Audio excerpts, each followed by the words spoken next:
Hello મિત્રો, સ્વાગત છે ફરીથી એક નવી રેસીપી સાથે। તો મિત્રો, આપણા સબસ્ક્રાઈબરની કોમેન્ટ હતી કે ગુજરાતી લીલા મગનું શાક બનાવો, તો આજે આપણે બનાવવાના છીએ ગુજરાતી લીલા મગનું સૂકું શાક। તો વિડીયો સ્કીપ કર્યા વગર જોજો, ગમે તો લાઈક કરજો અને ચેનલ ઉપર પહેલી વાર હોય તો ચેનલને સબસ્ક્રાઈબ કરજો। તો ચાલો શરૂ કરીએ રેસીપી બનાવવાનું।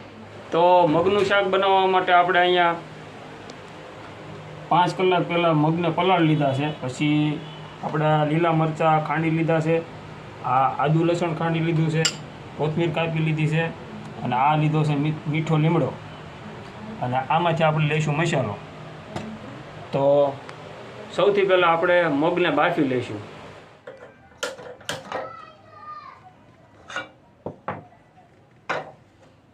એક કોળસો પાણી નાખી દેવાનું છે।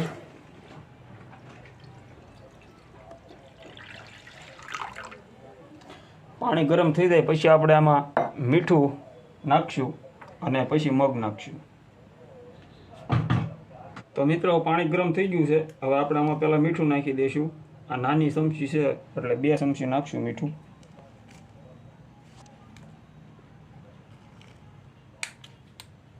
અને હવે આપણે નાખી દઈશું મગ। પાણી કાઢી નાખ્યું છે, પાણી કાઢીને આપણે ડીશમાં કાઢી લીધા।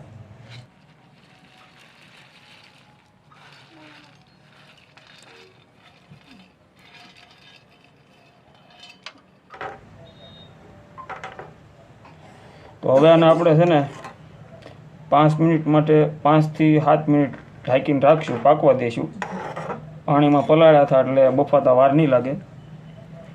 5 થી 7 મિનિટ ઢાંકીને પાકવા દઈશું।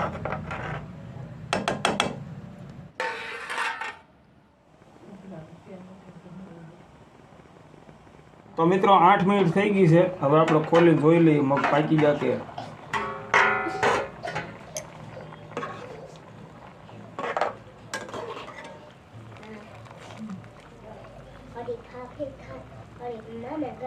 તો મગ પાકી ગયા છે। હવે આપણે ઉતારીને પાણી કાઢી નાખશું। ગેસ બંધ કરીને ઉતારી લઈએ।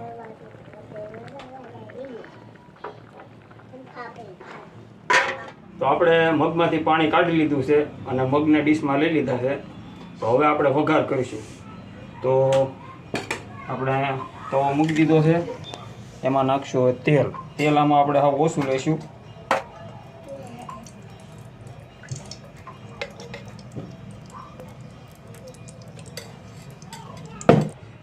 તો તેલ ગરમ થઈ ગયું છે, આપણે એમાં નાખશું 1 નાની ચમચી જીરું।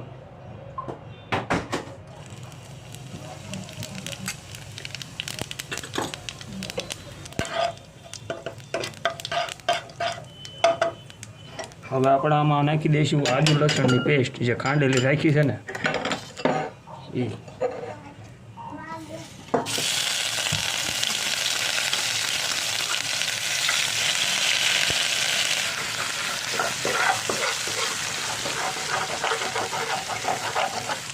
હવે આપણે નાખશું આ મીઠો લીમડો।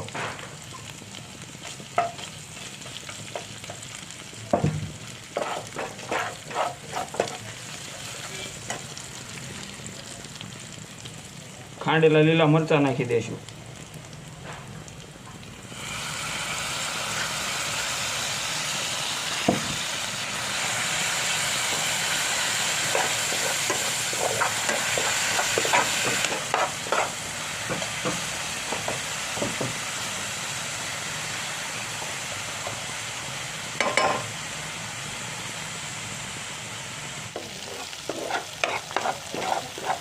તો હવે મસાલો પાકી ગયો છે, આદુ મરચાં લસણ ને બધું।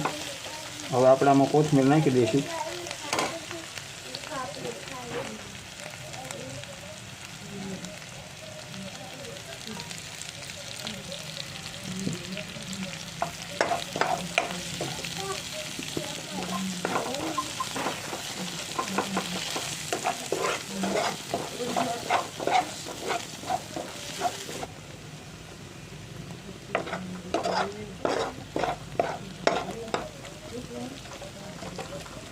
હવે આપણે આમાં નાખશું મસાલો।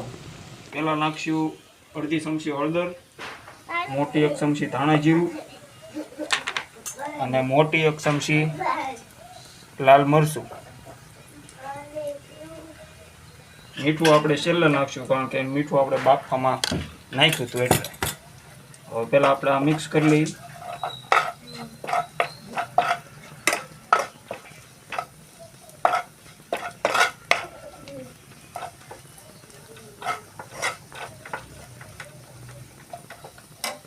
સેજ અમથું પાણી નાખશું.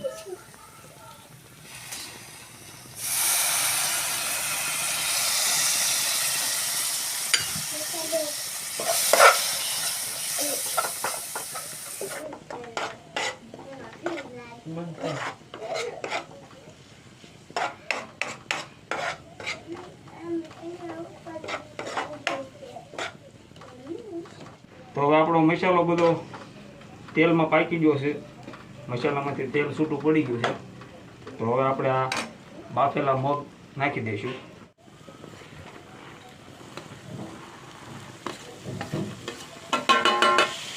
મિક્સ કરી લઈશું.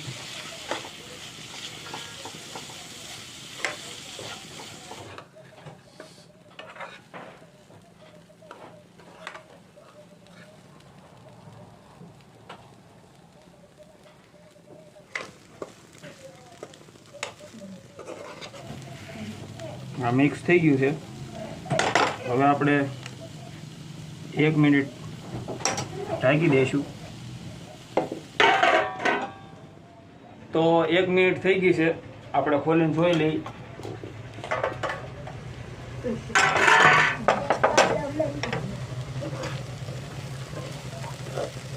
તો પરફેક્ટ મસાલો સડી ગયો છે મગ ઉપર, અને આપણું શાક બનીને કમ્પ્લીટ થઈ ગયું છે. તો હવે આપણે નીચે ઉતારી લઈશું અને પ્લેટમાં કાઢશું.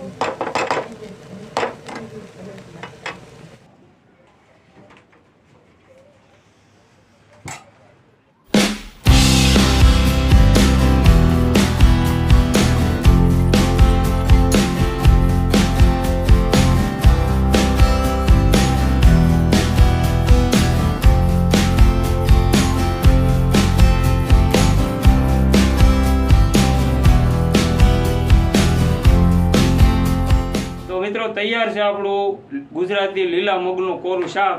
તો મિત્રો રેસીપી ગમી હોય તો વિડીયોને લાઈક કરો, શેર કરો, અને ચેનલ ઉપર પહેલી વાર હોય તો ચેનલને સબસ્ક્રાઈબ કરો, અને બાજુમાં રહેલ બેલ આઇકન ખાસ કરીને પ્રેસ કરજો, જેથી કરીને તમને બધા વિડીયોની નોટિફિકેશન મળતી રહે. તો મળીએ બીજી રેસીપી સાથે. ધન્યવાદ.